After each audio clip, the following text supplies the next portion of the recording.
So, I should state first that this is based off an archive paper, and if any of you are familiar with that archive paper, you probably are thinking that paper had nothing in quantum annealing about it. As of yesterday, that is not true anymore.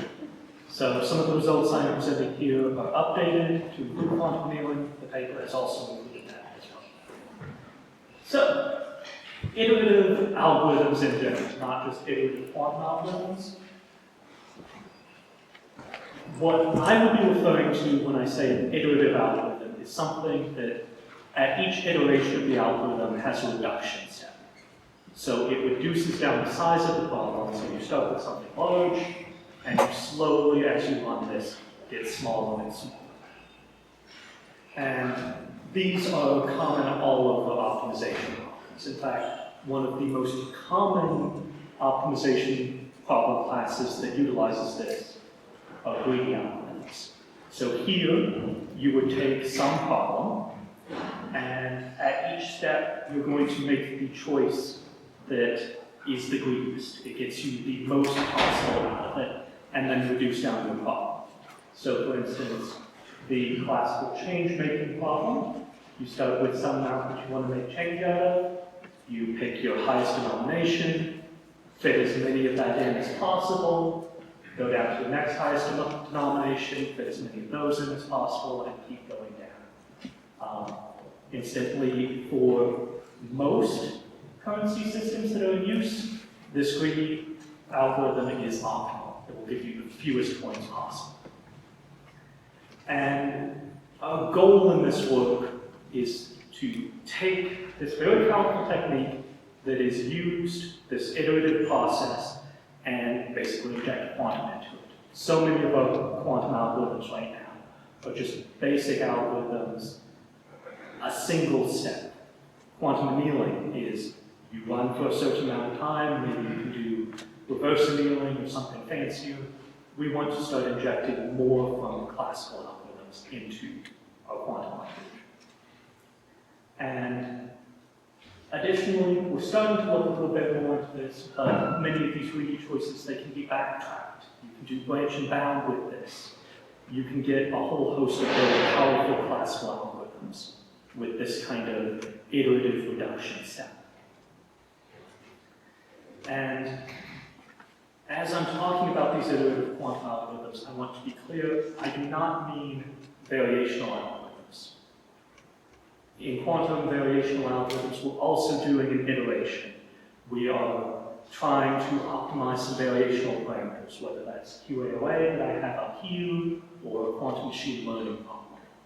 So QAOA, which I will be using during part of this talk, and for me, QAOA, this is just an annealing schedule with a step function. That's how I think about this. It's fairly reasonable.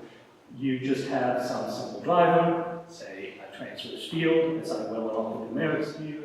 You have some problem, Hamiltonian, that could be diagonal and could have the minimum that you want to find as the minimum eigenvalue of this Hamiltonian.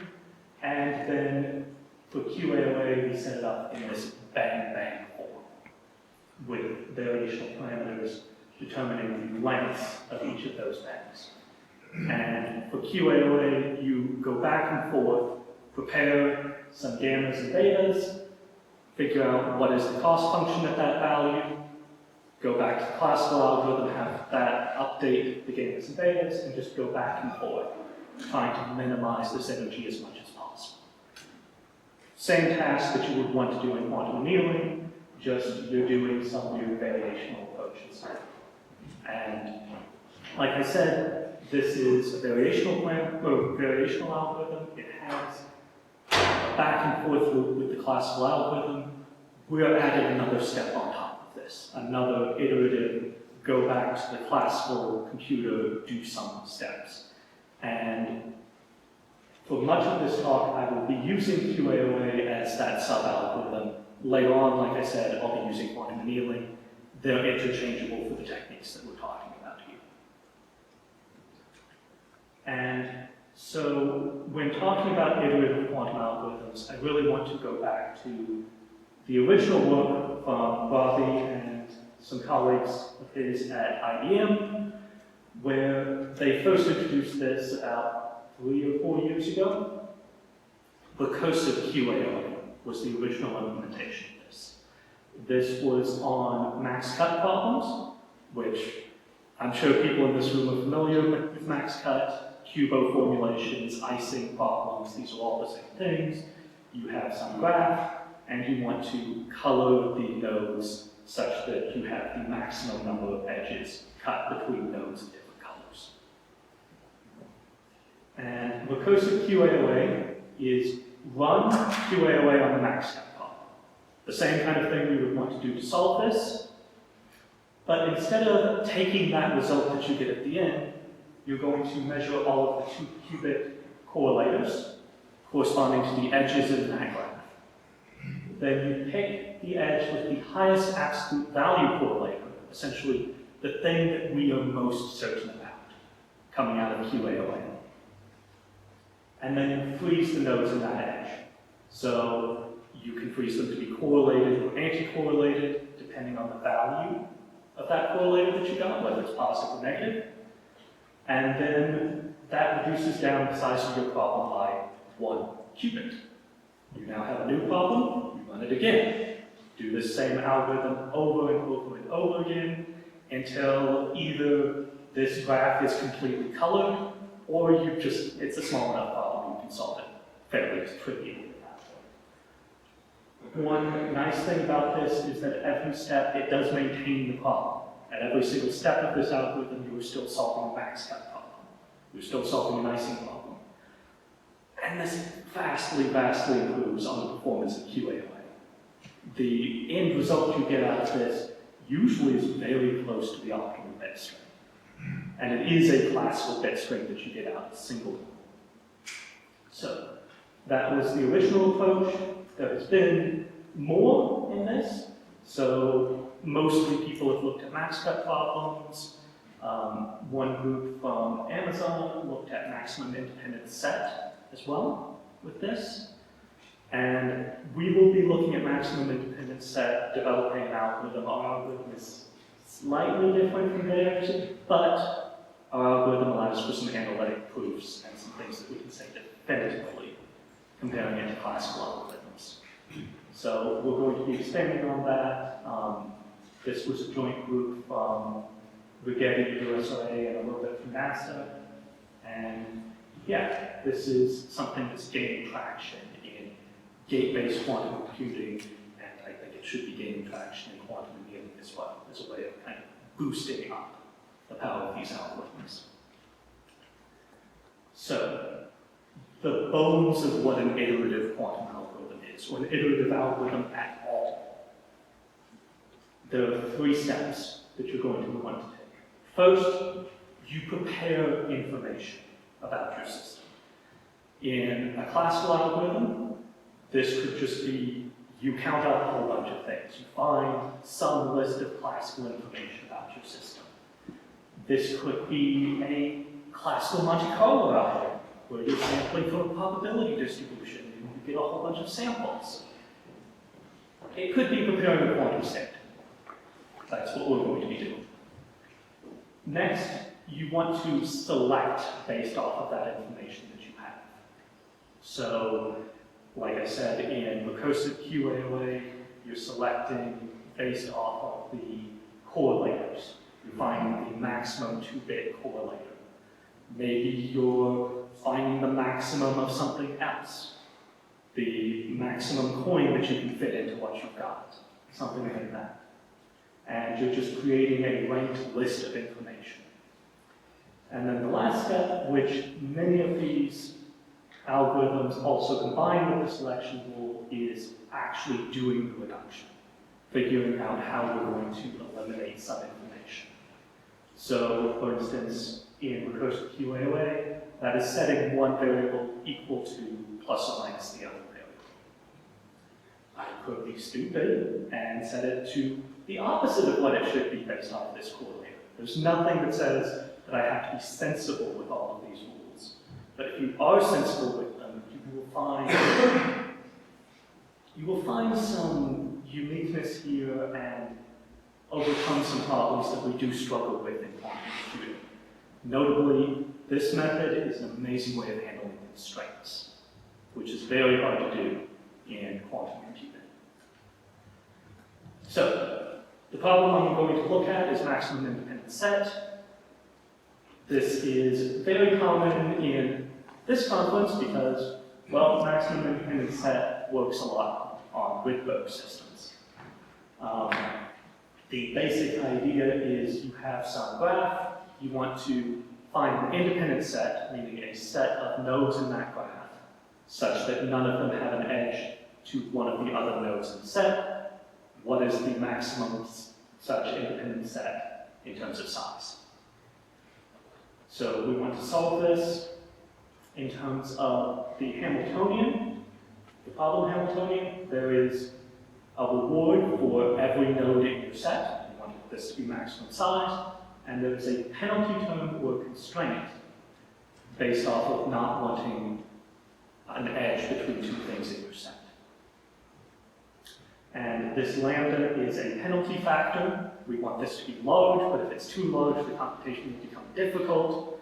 If it's too small, then we're going to get bit strings that violate this and are not independent sets. This is the problem with the penalty term. This is a problem with quantum annealing. This is a problem with QAOA.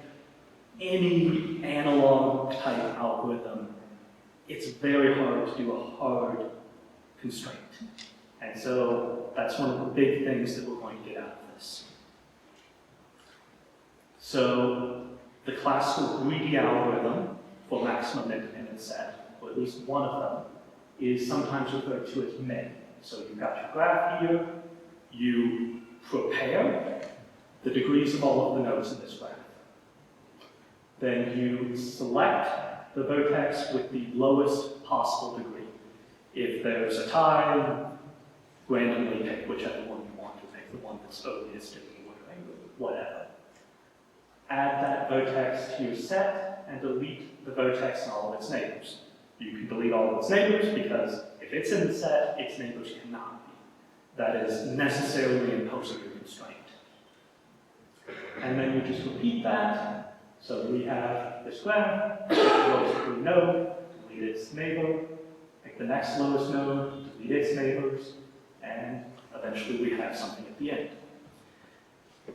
Classically, these do have theoretical lower bounds on its performance. This is guaranteed to find a set of a certain fraction of the graph, basically. And you can go through and prove that.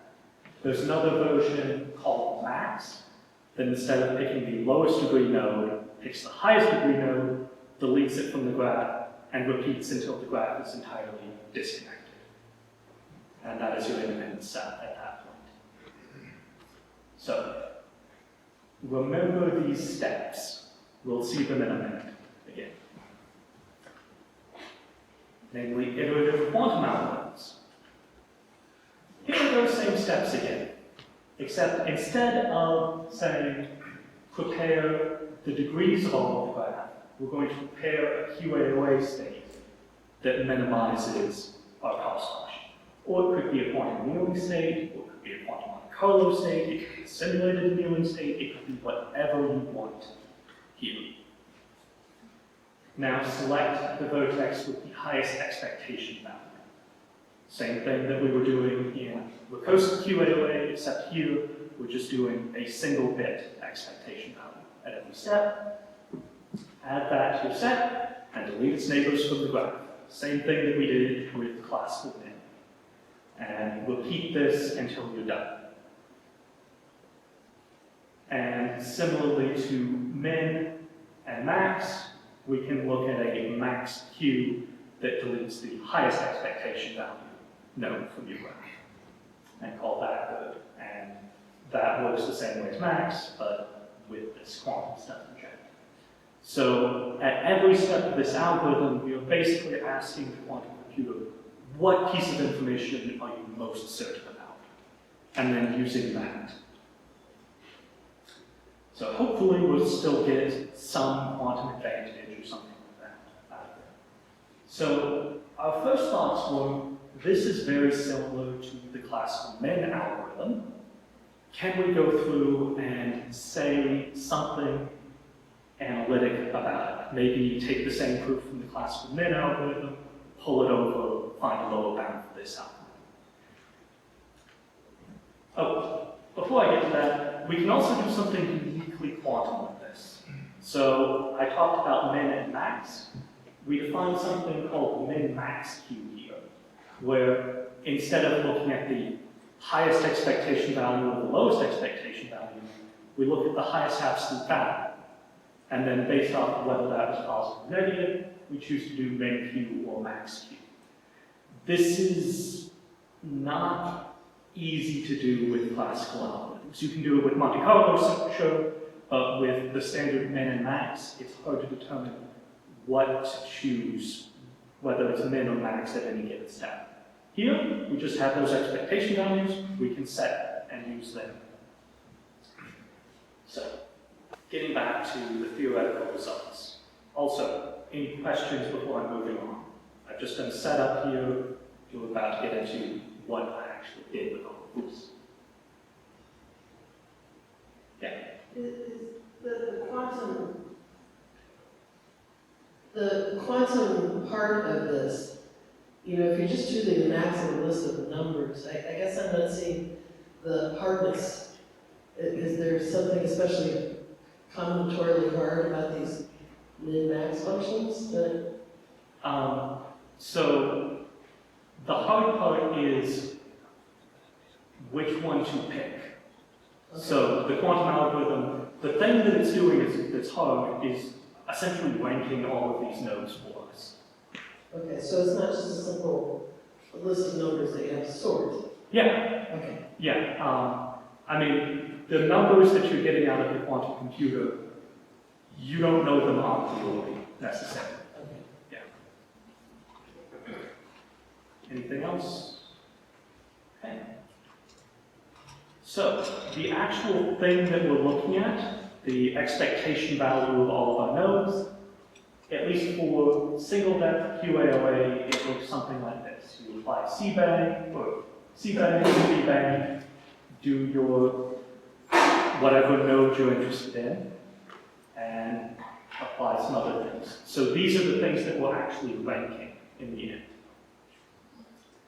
And I'm going to start with QAOA1 just because this is very easy to analyze. This formula right here, I can analytically calculate this, go through, find exactly everything that it depends on, at least in a noiseless case. And so we are going to actually go through and do that analytic calculation. The techniques we're going to be using are a path sum approach. If you're familiar with path integral quantum Monte Carlo or anything like that, any path integrals, it's the exact same techniques. We're just going to insert a resolution of the identity in the z basis here, another one over here. That gets rid of some of these c's. We can pull them out because they're now acting with eigenvalues. And we have some quantity over here that we can calculate.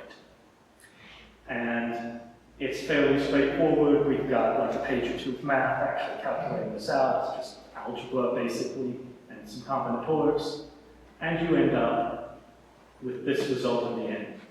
And this depends on your QAOA angles, your constraint, and the degrees of all the nodes in your graph. Or the degree of the specific node that you are looking at right now. And note, it only depends on that degree. The only problem information that this cares about at all is the degree of the node that you are currently looking at. Which is what the classical min algorithm looks at as well. So this is analytic. This is what QAOA is doing. It is possible that this result, based off of the values of gamma and beta, well not beta, beta basically doesn't do anything here, but based off the value of gamma, it is possible that this could be selecting something other than the minimum degree node, or the maximum if we're doing the max version. So it is theoretically possible that min and min q are doing something different. So in all of our simulations, we included a flag to say, did MinQ ever do something that the classical min algorithm wouldn't have done in its place? And in every single simulation we ran, we kept that flag around. It was never flipped. This algorithm is doing the exact same thing, step for step, as a classical algorithm, which does give us a nice lower bound, but means we're certainly not getting any quantum advantage out of this, at least not with depth 1. And I should state, this flag was never flipped, it was with QAOA, with depth 1, no weights on the graph. I'm going to present results later that change that. This flag was flipped in those settings. But at the very least, this gives us a lower bound that noiseless QAOA with these techniques does do something. And does do something that we can do classically. So, that's fun. We can do a similar analysis with depth 2 QAOA. We can calculate it all out analytically.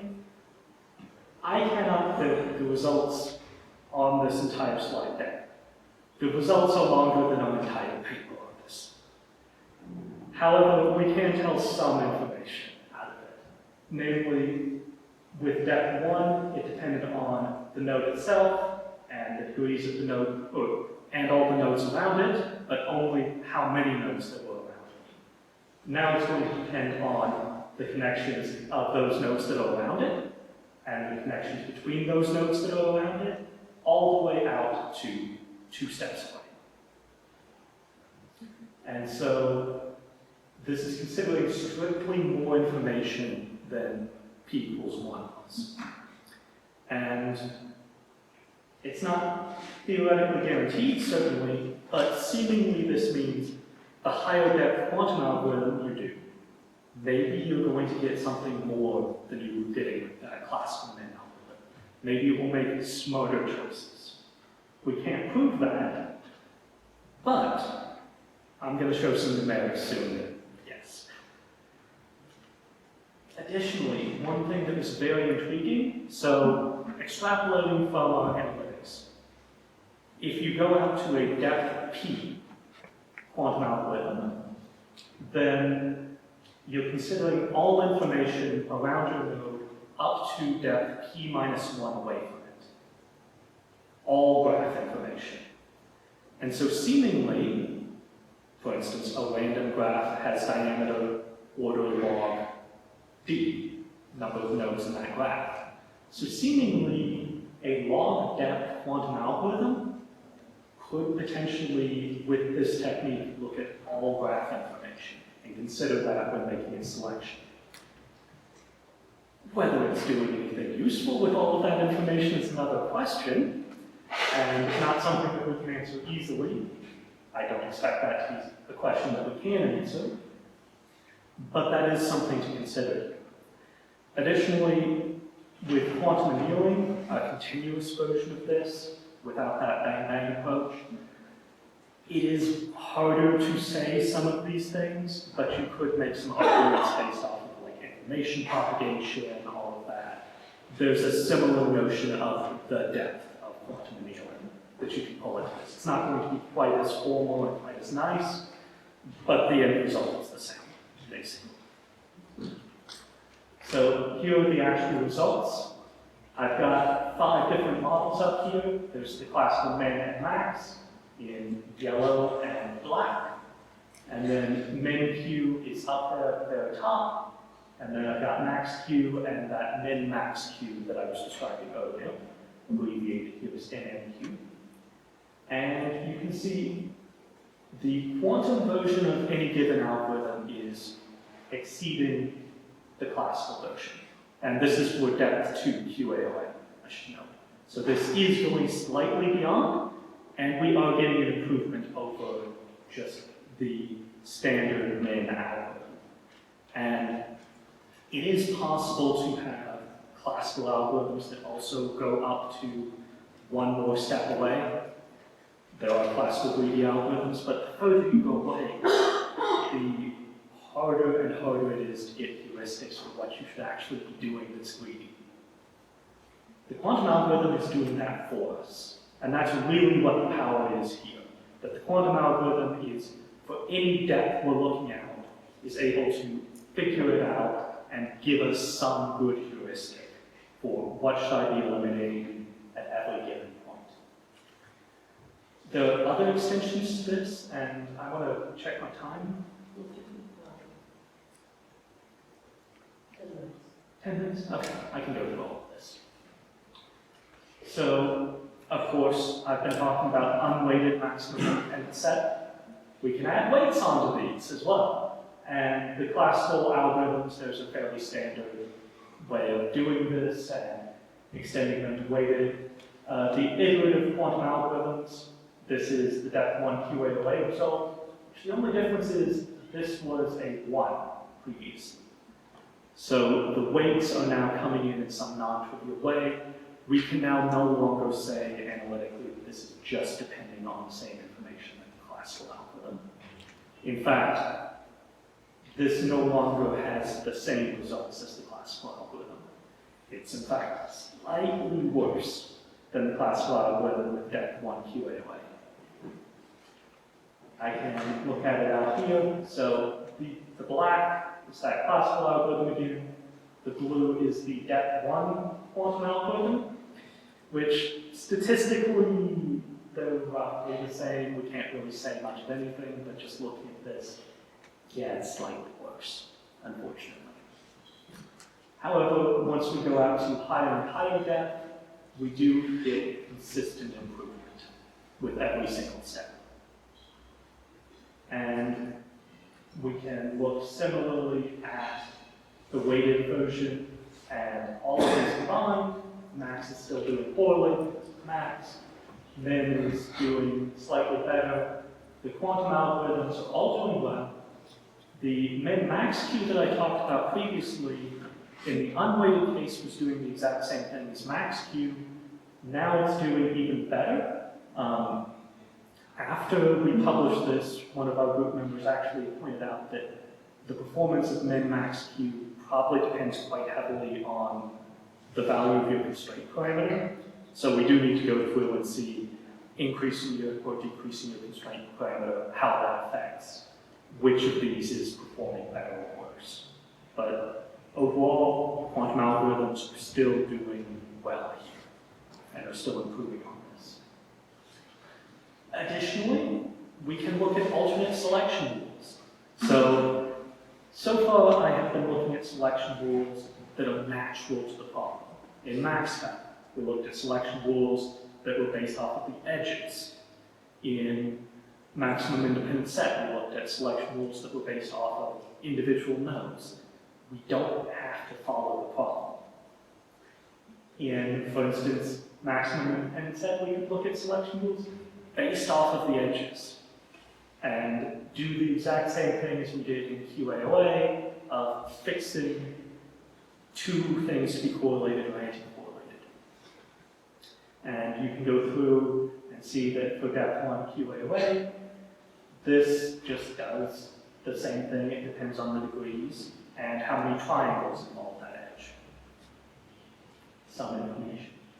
The problem is, and kind of the design philosophy that comes into these algorithms, if I were to look at this form, every reduction that I do is no longer guaranteed to satisfy the constraints of my problem. So kind of the art of doing this and designing these algorithms is to design your selection and reduction rule to satisfy your constraints at every single point as you're going down. And if you do that, you get a very powerful algorithm that, even though it's quantum, even though it's probabilistic, will necessarily give you a solution that satisfies your constraints at the end. But if you do this incorrectly, you might mess up a little bit. So now, the new results that no one has seen unless they looked at our archive article within the last 24 hours. So, I've been talking about QAOA. We can equally do this with quantum. There's nothing that says that QAOA is necessary for that intermediate step at every point. We get the same information out of quantum annealing every single time. Like I said, it is a little bit harder to analyze analytically, just because quantum annealing is a continuous problem. I probably don't need to describe what quantum annealing is to this crowd, though. I think you know what it is by this time in the conference. So let's just get into the results. And this figure, I'm looking at min Q with quantum annealing at various annealing times. All of this is simulation. I'm a theorist. All of this is with h bar equal 1 theorist students. And you may be looking at this and realizing this looks very similar to what he was just presenting with QAOA. And in fact, it does.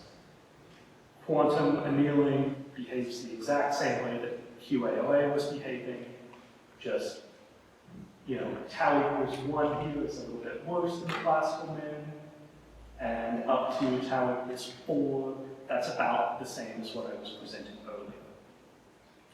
And so I can look at the tau equals 4, and yeah, it's roughly the same rankings. Max Q here is not doing quite as well as min Q, up in green. Min max Q here was doing a lot better. Again, we need to look at how heavy we were weighting our constraints here. And, okay, so quantum annealing is doing roughly the same thing as QAOA. We don't have the same formal analytic proofs at every step, but roughly this is working. So, I just want to conclude, and rather than a standard conclusion slide, I want to show you how much the improvement actually was. So up here, you'll notice this is all approximation ratios around 95 to 100%. These algorithms are solving the problem, basically. QAOA and quantum annealing, not as much.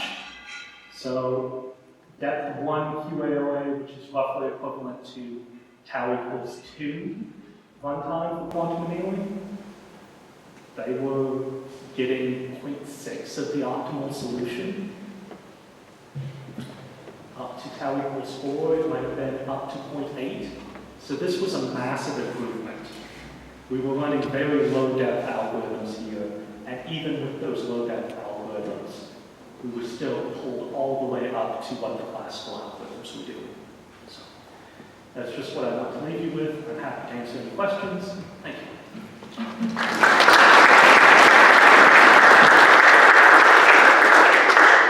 Are there any questions?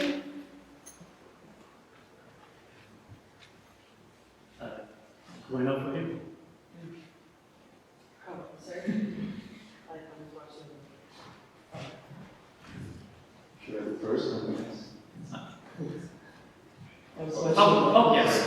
One question, first question. Thank you for the talk, very nice. Did you look at or what did you optimize on the QA, like just the anneal time or the entire schedule? For quantum annealing, we just had fixed anneal times. We weren't doing any optimization for quantum annealing. So this was a linear ramp, nothing fancy. If you wanted to do quantum annealing with an optimized schedule and optimizing the annealing time, well, more annealing time is better because this is all simulation. But yeah, you can do so much better than this with quantum annealing. All right, thank you. Yes, actually, it was actually a similar question. So for quantum annealing, you're not optimizing anything. Yeah. The performance that you were getting for quantum annealing was anyway quite good here. Yeah. But even without applying, so what I want to get is it seems that from looking at your approach, it seems that this adding this optimization step is not really adding much to your. So yes and no. So QAOA with depth p equals 1 takes about tau equals 1 time. So QAOA and quantum annealing, they'll get the same results, it just depends on how far you're going. This is very low depth, like I said. So optimization of the annealing schedule isn't particularly useful at this point. I might have been able to get the same tau equals 2 results with, say, tau equals 1.1 or so if I had optimized the schedule. So Okay. I picked this mostly because this was the tau that corresponded to how QAOA was doing, not because this was the tau that took the same length of time as QAOA. Okay, I see. And the other question would be, so like this, I guess when you can do when you build a solution, this is also suggesting classical good ways to proceed and improve the initial algorithm that you can take as a good suggestion. Yeah. One thing that my collaborator did look into for a little bit, it proved to be too hard, was I said that for depth 2, we could write down like pages and pages of the analytic thing. He looked into, can you find a better classical heuristic out of that? Again, there's just too many pages to go through, but yeah, that is something that you could potentially think about. Just one very last question is, like for QA usually, for equal 1, there are also results in the larger system limit with some averages often. That's just for QA, for some problem classes, like yeah, SK, for example, right? Yeah. Can you get similar things within Probably. these? Okay, so you could also get similar results. So the overarching iterative structure that we talked about is very general.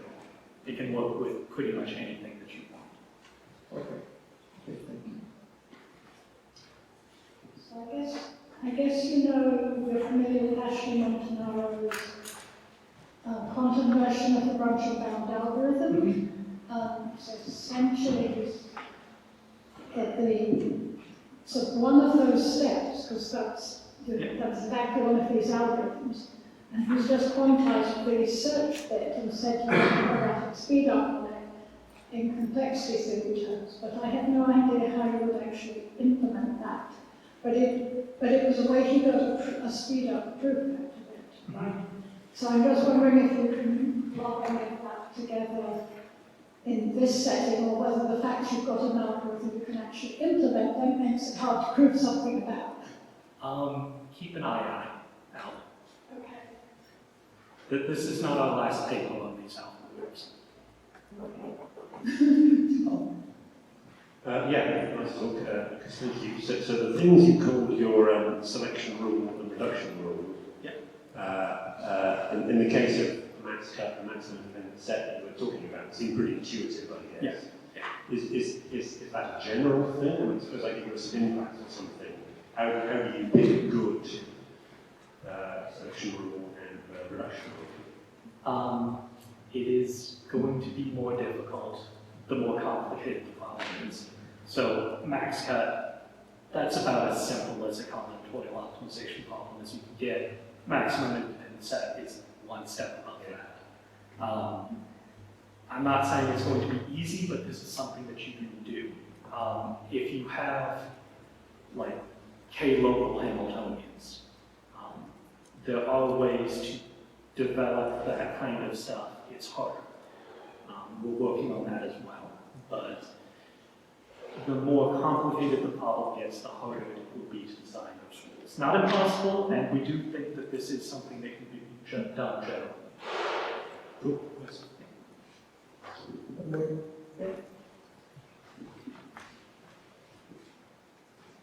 Thank you for the talk. This is very interesting. I want to ask like your opinion because I haven't seen the comparison with like a classical coding part of this, because basically at the end you're using like the quantum algorithm just to generate the distribution, right? And then you do the reduction step. So like, are you also like considering doing this for like classical